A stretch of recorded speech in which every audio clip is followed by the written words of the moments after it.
Hi guys, welcome back to another video. మనకి ఈ video వచ్చరికి ఏంటంటే అందరికీ తెలిసినప్పుడు ఏంటంటే చాలా హాట్ టాపిక్ కూడా అయిందనమాట.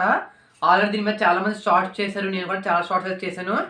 ఏంటంటే అందరూ కలిపి ఏంటంటే ఒక షాప్ మీద నాశనం చేశారనమాట. ఏంటంటే డీటెయిల్గా మాట్లాడుకుందాము. ఇలాంటి more movie updates and movie reviews ఇలా ట్రెండింగ్ టాపిక్స్ కోసం మీరు ఒక లైక్ చేసి ఛానల్ కూడా సబ్స్క్రైబ్ చేసుకోండి. మీ అందరికీ తెలిసిందే కుమారి ఆంటీ ఏంటంటే మనకి హైదరాబాద్లోని మనకి ఏంటంటే తినక క్యాటరింగ్ అయితే ఉంటుంది అనమాట. క్యాటరింగ్ అక్కడ ఏంటంటే తన మధ్యాహ్నం మీల్స్ కావచ్చు, నైట్ డిన్నర్ ఇవన్నీ కూడా అక్కడ ఆవిడైతే అమ్ముతూ ఉంటుంది అనమాట. అక్కడ ఏంటంటే మనకి చుట్టుపక్కల దాదాపు ఒక 25 కోట్ల దాకా అయితే ఉన్నాయన్నమాట. కాకపోతే ఏంటంటే తను ఎక్కువ ఐటమ్స్ ఒక్కసారిగా అమ్మడంతో ఏంటంటే మనకి ఫుడ్ బ్లాగర్స్ ఎవరైతే ఉంటారో వాళ్ళందరూ కూడా అక్కడికి వెళ్ళి వీడియోస్ తీయడం వల్ల ఆవిడైతే చాలా ఫేమస్ అయితే అయిపోయింది అనమాట. అక్కడికి మళ్ళీ రీసెంట్ టైమ్స్లో సెలబ్రిటీస్ రావడం కానివచ్చు, ఊరి పేరు పేరు హీరోయిన్ వెళ్ళారు. ఇదంతా కూడా చాలా మంది హీరోస్ కానీ సెలబ్రిటీస్ కానీ చాలా మంది వెళ్ళారనమాట.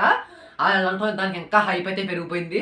ఆ హీరోస్ వెళ్ళినప్పటి నుంచి కూడా చాలా మంది బ్లాగర్స్ కానీ ఫుడ్ బ్లాగర్స్ తెగ వెళ్ళిపోతున్నారు అనమాట. అక్కడికి వెళ్ళిపోయి ఆంటీకి ఉన్న హైప్ అంతా కూడా పెంచేశారనమాట. ఆవిడ హైప్ బాగానే ఉందనుకుంటే పక్కన కొట్లన్నీ కూడా సర్వనాశనం అయితే అయిపోయినాయి అనమాట. ఏంటంటే అసలు ఒక్క కస్టమర్ అయితే ఉండట్లేదు ఆ కొట్ల దగ్గర.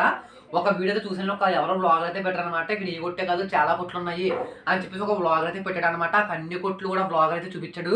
ఏంటంటే అక్కడ ఒక్క మనిషి కూడా లేదు, అమ్ముకునే వాళ్ళు ఇద్దరు తప్ప ఇంకెవరు లేరనమాట. ఈ ఆంటీ కూడా ఏంటంటే నా కొట్టి దగ్గరే కాదు ప్రతి కొట్టి దగ్గరికి తినండి, అక్కడ కూడా టేస్ట్ బాగుంటుంది, నా దగ్గర జనం ఎక్కువైపోతున్నారని కూడా ఈవిడ చెప్పింది వీడియోస్లో. ఆల్రెడీ దాన్ని ఊహించుకొని నేను వీడియో చేశాను ఆల్రెడీ. ఏంటంటే అసలు ఇప్పుడు ఇష్యూ ఏంటి అనే విషయానికి వచ్చినట్లయితే అందరూ పెంచిన హైప్తో ఏమైందంటే ఆంటీ దగ్గరికి తినడానికి వెళ్ళిన వాళ్ళు తక్కువైపోయారు, చూడడానికి వెళ్ళిన వాళ్ళు ఎక్కువైపోయారు అనమాట. అలా మొత్తం జనం అందరూ కూడా చాలా అయితే అయిపోయారు. మొత్తం రోడ్లంతా కూడా బ్లాక్ అయితే అయిపోతుంది అనమాట. చూస్తే మనకి కొంచెం స్మార్ట్ సిటీ కాబట్టి అక్కడ మంచి ఎక్కువ ట్రాఫిక్ అయితే ఆగిపోతుంది అనమాట ఆంటీ షాప్ దగ్గర. ఏంటంటే పోలీసులు ఇప్పటికే 2-3 సార్లు అయితే వార్నింగ్ అయితే ఇచ్చారంట ట్రాఫిక్ పోలీసులు. కాకపోతే ఏంటంటే జనం ఎక్కువ పెరిగిపోతే ఇంకా ఆవిడైతే ఏమీ చేయలేకపోతుంది అనమాట. అలా జనం పెరిగిపోవడంతో నిన్న మధ్యాహ్నం పోలీసులు అయితే వచ్చేసి షాప్ అయితే ఆపేశారనమాట. ఏంటంటే జనం ఎక్కువ పెరిగిపోతున్నారని షాప్ అయితే ఆపేశారనమాట. ఇక్కడ ట్రాఫిక్ ఇబ్బంది అవుతుంది అని చెప్పేసి అక్కడ షాప్ తీసేయాలని చెప్పేసి అయితే ఆవిడకి నోటీస్ అయితే అవడం అయితే జరిగిందనమాట. మరి మేబీ షాప్ అయితే నేనైతే క్లోజ్ చేశారు. మరి అంటే నిన్న మధ్యాహ్నం ఉంది, ఇంకా మీల్స్ వచ్చారు కాబట్టి అమ్మారనమాట. మేబీ సాయంత్రం అయితే క్లోజ్ అయితే అయిపోయిందంట.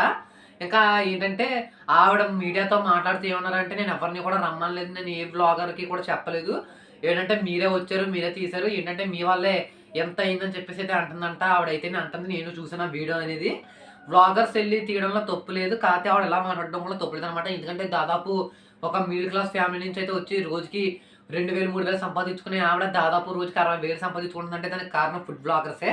అది ఈ షాప్ అనమాట. ఏంటంటే దాదాపు 60,000 వరకు కూడా ఈవిడైతే సంపాదిస్తుంది అనమాట ఆ యొక్క ఫుడ్ మీద. ఆ షాప్ పోయిందంటే ఆవిడకి కూడా చాలా బాధ ఉంటుంది. దాదాపు రోజుకి 60,000 లాభం వచ్చి షాప్ ఇంకా మూసేయాల్సి వచ్చిందంటే ఆవిడకి కూడా చాలా బాధ ఉంటుంది అనమాట. ఆ బాధతోనే ఆవిడకి ఈ విధంగా అయితే మాట్లాడింది అనమాట. మేబీ ఆవిడైతే షాప్ డిస్కంటిన్యూ అంటే కొన్ని రోజులు ఆపి తర్వాత ఎక్కడన్నా కొంచెం ఓపెన్ ప్లేస్లో ఎక్కువ ఖాళీ ఉన్న ప్రదేశంలో పెట్టుకున్నా కూడా మళ్ళీ క్లిక్ అవుతుందని చెప్పేసి అయితే అనుకోవచ్చు. ఏంటంటే ఆవిడ మళ్ళీ కమింగ్ సూన్ మళ్ళీ వచ్చిద్దని చెప్పేసి నేను అనుకుంటున్నాను అనమాట. ఎక్కడే కాదు మధ్యప్రదేశ్లో కూడా సేమ్ ఇష్యూ జరిగిందనమాట. వాళ్ళిద్దరు కూడా కొంచెం ముసలి వాళ్ళు అనమాట, తాతగారు మామగారు. వాళ్ళిద్దరు కూడా అలా మీడియా ద్వారా చాలా ఫేమస్ అయితే అయిపోయారు. తర్వాత వాళ్ళు కూడా షాప్ కూడా నిలబెట్టుకోలేకపోయారు అనమాట. అసలు దీన్ని బట్టి నాకేం అర్థమైందంటే ఎంత ఫేమ్ వచ్చినా ఎంత సోషల్ మీడియాలో ఉన్నా కానీ అది హైప్ అనేది ఎక్కువ అయితే మాత్రం మనకి రిస్కే అని చెప్పేసి అయితే నాకు క్లియర్గా అర్థమైంది. అసలు ఈ షాపులు ఇలాగా అంటే ఈ షాప్ ఇలా అవ్వడానికి కారణం ఆ ఆంటీ అనుకుంటున్నారా లేదంటే వీడియో తీసిన ఫుడ్ బ్లాగర్స్ అనుకుంటున్నారో కింద కామెంట్ చేసి చెప్పండి. ఏంటంటే ఇలాంటి మోర్ వీడియోస్ కోసం మీరు ఒక లైక్ చేసి ఛానల్ సబ్స్క్రైబ్ చేసుకోండి. That's all for today guys.